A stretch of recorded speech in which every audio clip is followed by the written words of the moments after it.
ورنہ وہ تنقید برداشت نہیں کریں گے، نہ ہی ان میں وہ مادہ ہے کہ وہ تنقید برداشت کر سکیں۔ بقول شاعر، یہ کیسا دستور زباں بندی ہے تیری محفل میں، یہ کیسا دستور زباں بندی ہے تیری محفل میں، یہاں تو بات کرنے کو ترستی ہے زباں میری۔ سو تم بھی یوں کرو کہ اپنے ہونٹ سی لو، اور میں بھی یوں کرتا ہوں کہ اپنا قلم توڑ دیتا ہوں۔ اس صورتحال میں مصلحت وقت یہی ہے، بصورت دیگر کیا ہوگا؟ سچ کہنے والے کی زبان کاٹ دی جائے گی اور احتجاج کرنے والوں کو ہمیشہ ہمیشہ کی نیند سلا دیا جائے گا۔ لہٰذا وقت کے تقاضوں کو سمجھ کر قدم اٹھانا ہی دانش مندی ہے۔ فیض احمد فیض نے بھی اسی صورتحال کی طرف اشارہ کرتے ہوئے کہا تھا، ابھی باد باں کو تہ رکھو، ابھی مضطرب ہے رخ ہوا، ابھی باد باں کو تہ رکھو، ابھی مضطرب ہے رخ ہوا، کسی راستے میں ہے منتظر وہ سکون جو آ کے چلا گیا۔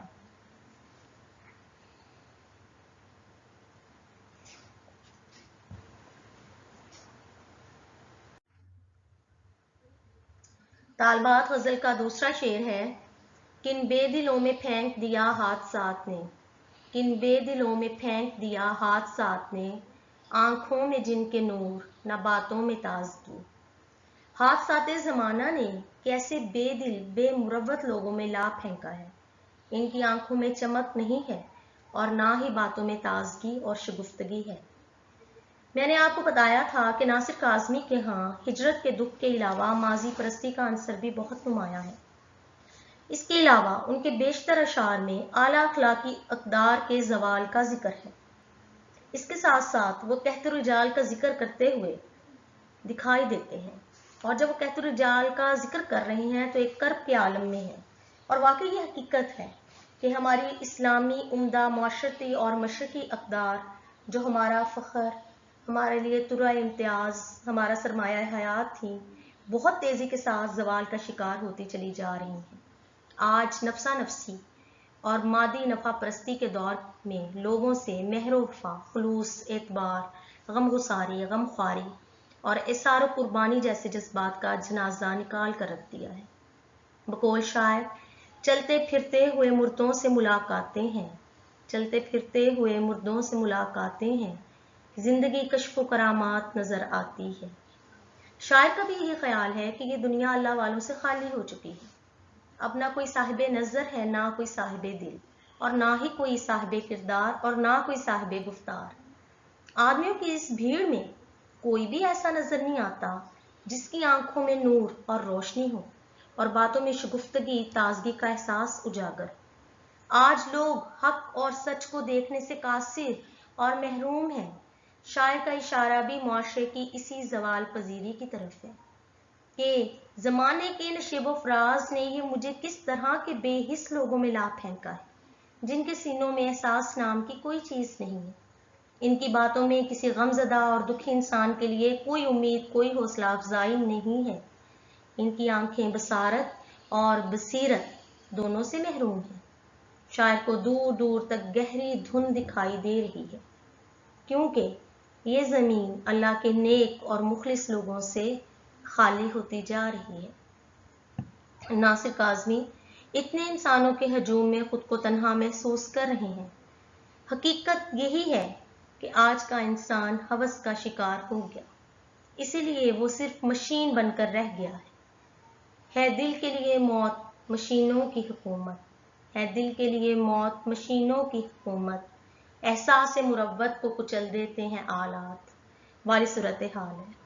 اس میں کسی مخلص انسان کی تلاش دیوانے کا خواب ہی ہو سکتا ہے۔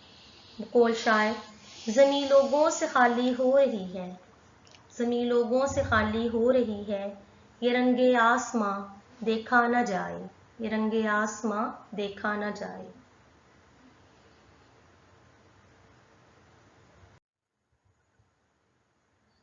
غزل کا تیسرا شعر ہے، بول اے میرے دیار کی سوئی ہوئی زمین، بول اے میرے دیار کی سوئی ہوئی زمین، میں جن کو ڈھونڈتا ہوں کہاں ہیں وہ آدمی۔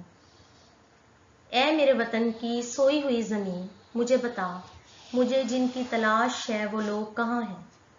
طالبات، یہ تو آپ جانتی ہیں کہ غزل کے تمام اشعار الگ الگ مضمون ادا کرتے ہیں اور ہر شعر اپنی جگہ پر مکمل ہوتا ہے۔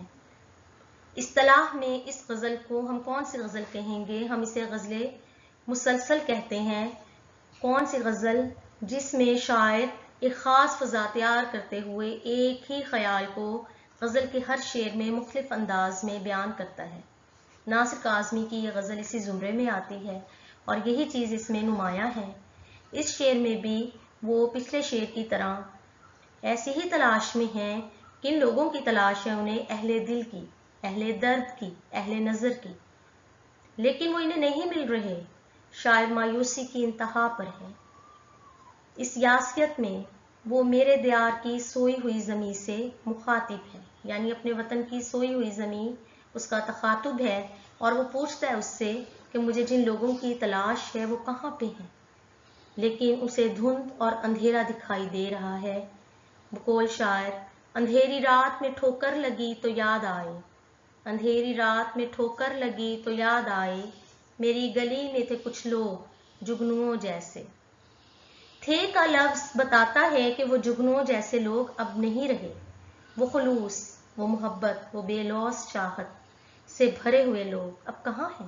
کہیں ان کا نام و نشان نہیں ملتا۔ شاعر کو ان کی کمی کا شدت سے ادراک ہو رہا ہے۔ آج وہ خلوص و مروت کے پیکر فرشتہ صفت لوگ کہاں ہیں جو اخلاقیات سے متصف تھے، جو زمین پر امن کے پیامبر تھے، جن کے ہونے سے گلیاں اور ماحول پر رونق تھے؟ اے میرے وطن کی سوئی ہوئی زمین، تم ہی ان کے بارے میں بتاؤ، وہ کہاں ہیں مجھے جن کی تلاش ہے؟